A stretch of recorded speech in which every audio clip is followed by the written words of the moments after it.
Hey, everybody. Welcome back to the Thinking Crypto channel, your home for cryptocurrency news and interviews. Really big 24 hours for the crypto market. We had huge mainstream marketing via the Super Bowl. I want to talk about the different ads from Coinbase, FTX Crypto.com, and they were littered with celebrities and even secondary marketing on social media with Jimmy Butler and Binance, Katy Perry and FTX. Lots to talk about, and what are some of the results and what can we expect this week as a result of these ads. I also want to talk about the Fed. Today, they have their emergency meeting, and it seems like we could see a bump in rates. But are the markets already pricing that in? Is Bitcoin already pricing it in with its current pullback, right? So I want to talk about that, and also some huge crypto adoption news around DBS Bank looking to launch crypto trading to retail investors. And it's like, of course, another bank, another day, another bank, right? And lots more I want to break down for you guys. Before we get to it, please go ahead and hit the thumbs up button, leave a comment below, and hit the subscribe button if you're new here. It helps support the channel and it doesn't cost you anything. If you're listening on a podcast site, please give me a 5-star rating. Quick word from our sponsors. First is Algorand, which is building the future of finance. Algorand is one of the leading blockchain crypto projects in the industry. They're getting significant adoption and investments. Both Michael Arrington and Anthony Scaramucci's hedge funds have invested hundreds of millions of dollars to build the ecosystem out. So I personally hold the Algo token. Next sponsor is TaxBit, which is one of the leading, if not the leading, tax service provider in the crypto market. I personally use this service. It makes my life so easy to calculate my crypto gains and losses from trading, buying, selling, and so forth. So if you'd like to learn more about these two, please check out the links in the description. Quick note, guys, Arica Rhodes, who I've interviewed on the channel, she's running to unseat Congressman Brad Sherman, Mr. Mongoose Coin himself, who's an anti-crypto guy who's lobbied by pawn shops and credit places and payday loan places. So this guy is out to stop crypto because he's controlled, obviously. So Arica is, obviously raising donations for her campaign. So please, guys, go support her. She needs to hit a $10,000 mark. I personally donated again this morning. You can donate as little as $10, but every little bit helps. So please be sure to support her. We need to have pro-crypto folks in Congress, guys, and who are, helping to run our country and make the laws, because you have these anti-crypto people. We need to get them out. All right, let's look at the market here. Bitcoin currently at $42,601. We closed the week out on a weak red candle yesterday. And one would think that, things will be pumping because of the Super Bowl, but obviously not, because that was more of a buy the rumor, sell the news event. And if we look at the daily chart here, Bitcoin is still, trying to find its way upwards. And it's going to do its thing, move sideways, but I'm sure pretty soon we're going to see the bounce upwards into the retracement we've been talking about. Some are expecting new all-time highs. I'm being cautiously optimistic, and I'm saying, hey, we hit a retracement, we go to 55 to 58K, and from there, we'll see what happens, but I'll be taking profits around that point. Now, here's what some analysts are saying. BTC Fuel said, Bitcoin is climbing its way out of hell, one level at a time, inverse head and shoulders forming too, looks bullish. So yeah, it's just a matter of timing, and is inverse head and shoulders is forming. So we could see Bitcoin break out upwards, and we'll see how things continue.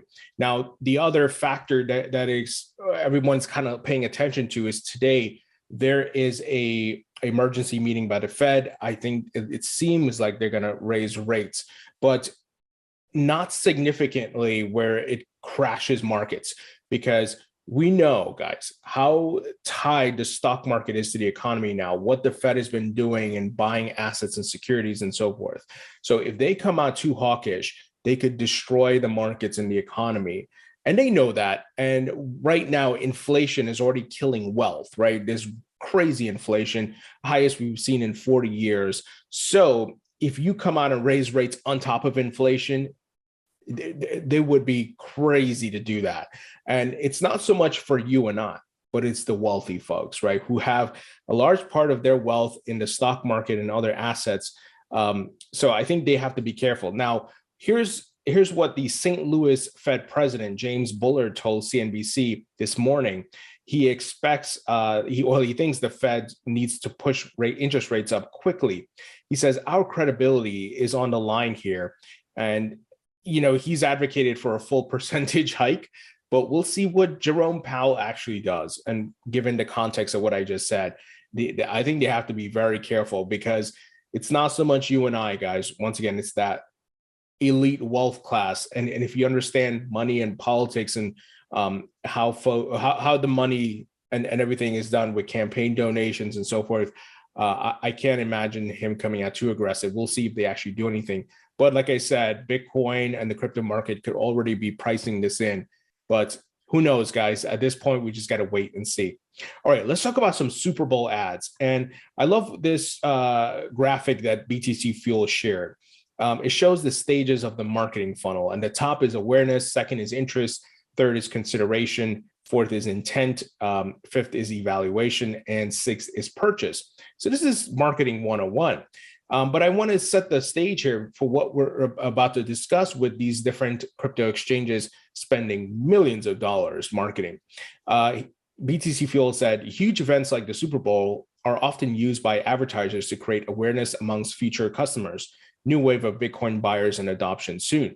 Now, obviously, this is a process. And that's why I said I don't expect a pump this week as a result of the Super Bowl ads. Rather, it was a buy the rumor, sell the news. So they are building brand here, building awareness, helping people to get familiar with the asset class. It is extremely bullish for the long term. The short term, not so much. We're not going to see any fireworks or anything like that. But this was significant, guys, groundbreaking. So Coinbase is kind of the talk this morning, and maybe this was the point of their ad. They did a very weird ad, if you want to put it that way. It was just a QR code bouncing around on the screen. Many of you may have seen it. From a creative standpoint, I thought it sucked, but apparently it worked. But we have information here that, and Edward Snowden tweeted out about this. He said, Coinbase spending $16 million on a Super Bowl ad to direct people to their website and $0 to make sure that website doesn't crash 10 seconds after the ad starts. It's so very internet. So, of course, in true Coinbase fashion, their website went down, the app went down. Those of you who've been in the market for a long time, you know what I'm talking about. Coinbase has always had some sort of downtime issue. I don't know how a company that has made so much money and has gone public, they don't have redundancy, like backup servers or something. It's just, for the life of me, I can't understand it. And we haven't hit full mainstream adoption yet. So this worries me. I remember it happening in 2017 and 2018 where exchanges had to shut their doors. The good thing is there's more exchanges now, but Coinbase, come on. You're the largest crypto exchange in the United States. You've done an IPO. You've got billions of dollars now. What are you guys doing? Edward Snowden called it out right here. But, there was a lot of criticism about the ad and so forth. And I personally thought the FTX ad was the best as far as creativity, but apparently the Coinbase ad worked because their app jumped to number 2 in the app store, guys. So maybe it actually drove a lot of traffic. Maybe, myself as a crypto user, I'm a bit jaded or a cynic of certain things, because I'm so focused on crypto, but maybe for the non-crypto people, it actually piqued their interest. So, if it worked, it worked at the end of the day. From a creativity standpoint, it wasn't very appealing. Obviously, the FTX ad, many of you may have seen, it was really good. It had Larry David in it, and he was throughout the history of timeline with inventions like the light bulb, the wheel, and all kinds of things. He was a skeptic, that's not going to work. One of the items was portable music, right, with a Walkman. He's like, that's garbage, it's not going to work. And then they ended with a guy saying, hey, I can buy crypto on FTX exchange on my app, blah, blah, blah. And then Larry David was like, that's garbage, right? So it really helps to break that pessimism or maybe negative connotation people have about crypto. So it was a really great ad, and Larry David was great, of course. So I thought that was the best ad. But The statistics don't lie. It looks like Coinbase's ad worked. They got people to the App Store to start downloading their app. So much power to them. Now, what's interesting, FTX also did a sponsorship with Katy Perry, because yesterday she tweeted a very flattering photo here for herself. And, the description says, and this was on Instagram, "I'm quitting music and becoming an intern for FTX." Interesting, right? But this is the mass marketing, guys. And of course, she has millions of followers. So we're just seeing money being deployed to market this asset class. And it shows you how early we are. And those of us who bought the lows and are patiently waiting will be rewarded very well with good returns. But obviously, the key word is patience, because the market is volatile. It's still in its early stage. So that volatility will reduce over time as more liquidity comes into the market. But you got to have the macro view. And that's what these exchanges and these companies have. The $14 million or $60 million Coinbase just threw at the Super Bowl ad, guess what? They're not going to see a return on that by tomorrow or this month. It's going to happen over time. And they also know the value of brand. See, performance is one thing, but once you have brand, guys, that's so powerful. It can beat out performance many times, because you build affinity, you build people remember the brand, right? When they think crypto. So very powerful in my opinion. And crypto.com did an ad with LeBron James, an NBA superstar, and where he's talking to his younger self, and they continue with their theme of be brave, be bold. Matt Damon was part of one of the ads, and he did something along those lines. So you're just seeing some of the biggest celebrity and sports names and a lot of capital being deployed, guys. I know some of you are listening to this or watching this and you're like, I don't care, but you should care, because this is the start of the mass adoption, what is going to lead to mass adoption and higher prices and valuations. Now, Binance, they did something with Jimmy Butler, who's an NBA player, not so much a big star like LeBron, but it just shows it's amazing what's happening, guys. They're bringing in all the names here. So Jimmy, kind of tweeted out a video of himself.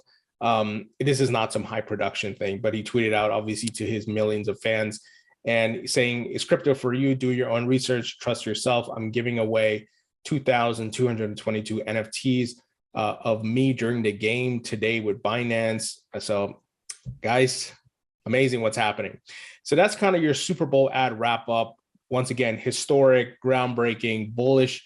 Not so much bullish in the short term because of the market volatility right now, but this is great for the long term, guys. And I'm sure a lot of people are going to be discussing crypto and continuing to research it and try to learn about it. So more mass marketing will be coming, guys. So be prepared. All right. I don't want to get political. I'm just here delivering the news. I'm just the messenger, because I know some people get triggered by certain politicians. But guys, Ted Cruz is like officially a Bitcoiner now. This guy, he's talking about it, and then he's calling out Elizabeth Warren. And you guys know how I feel about Elizabeth Warren. But let me play a clip here of what he had to say. It's pretty significant. These authoritarians hate Bitcoin and they hate crypto, and it's for the same reason. Why do they hate Joe Rogan? Because they can't control him. He's not subject to their authoritarian power. Why do they hate Bitcoin? Because they can't control it. It is a system of currency outside of the monopoly control of the U.S. government. And I got to say, as I've addressed, I spoke at a big crypto conference in Austin several months ago, and I said, listen, you need to understand this administration, I believe, is going to go after you and is going to try to destroy you. And by the way, that's a pattern of authoritarians. China, communist China, outlawed Bitcoin for the exact same reason. Why does Elizabeth Warren hate Bitcoin? For the same reason that she in China hates Bitcoin, because neither one of them can control it. And the theme through all of this is the power of freedom to be not subject to the arbitrary whims of those in government power.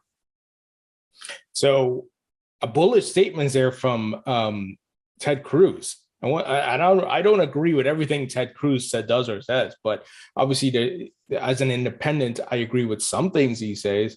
Obviously, this being one of them, and it's just amazing to see what's happening, guys. These politicians and these members of Congress are becoming crypto advocates, and they're talking about Bitcoin and crypto openly.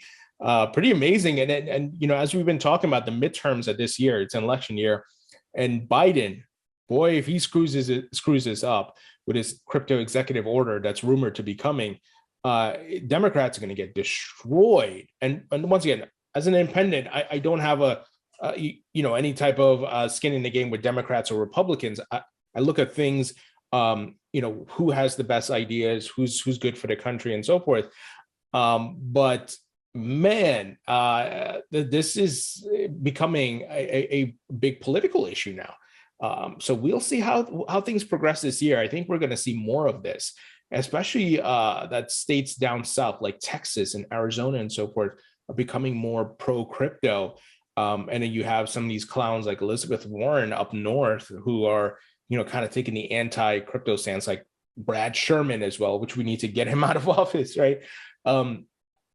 You're going to see an interesting dynamic playing out here. So this is all good for crypto, though. This is all good. More exposure, more discussion, more dialogue that would lead to clarity, I honestly believe, because the more these folks learn about what's going on in the market and they learn about the pain points of the crypto companies and the folks who are trying to build and innovate, they will push to get the clarity. So Gary Gensler, watch out, man.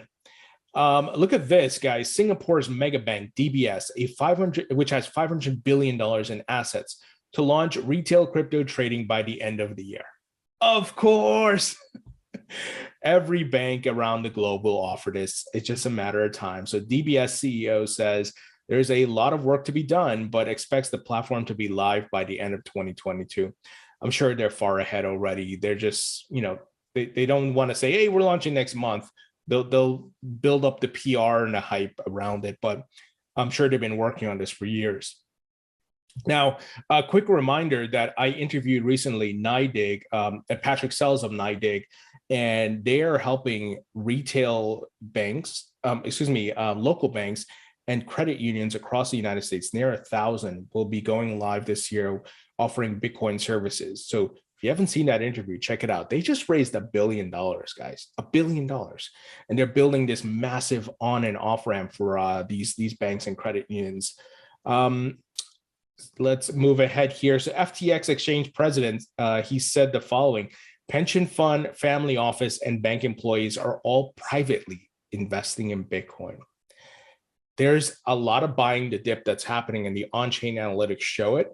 It's not making huge headlines, but they're buying the dip, guys. And I think we see that now. And if you don't see it, please keep doing your research. I try to share the news and the facts here with you guys. And, if you've been listening and paying attention, you'll see there's a massive shift, a paradigm shift taking place. And all these folks are buying up crypto now because bonds are failing. A lot of the traditional assets are failing, guys. There's no reason to invest in bonds. Why the hell would you want to do that, right? And the great thing about crypto currencies is that it's a global asset class. So the upside is really significant because you have money coming in from all parts of the world. There are no borders here. You don't have to be an accredited investor. The billionaire and the regular average Joe making $60,000 a year can both invest in the asset class. And there's no like, oh, you can only buy one Bitcoin while the billionaire can buy 100. There's no like guardrails or anything like it. You could just go buy it, and they're all part of the asset class. And 24 hours, 24/7 trading. Once again, borderless. So capital from every country in Africa, capital from Iceland, Australia, every country in South America. You guys get it, right? Global. And it's amazing what's happening. Now, just a reminder, Blockworks did a quick recap of what took place last week, because there's so much news that you can't keep up. But just a reminder, JP Morgan They set a $150K price point for Bitcoin. BlackRock to offer crypto services. Uber says yes to crypto in the future. U.S. government seizes $3.6 billion of stolen crypto. Russia recognizes crypto as a currency. McDonald's is headed to the metaverse. In addition to that, Intel opens a blockchain unit. KPMG buys Bitcoin and Ethereum. Bitcoin miners ETF on NASDAQ that went live on NASDAQ. JP Morgan predicts NFTs will dominate. Wells Fargo crypto to enter hyper adoption. South Korea's fund invests in the metaverse. Once again, I'll leave it here on this last question to you. Do you see what is happening here? Thank you for watching or listening on the podcast site. Leave a comment below, hit the thumbs up button, share this video, and I'll talk to you all later.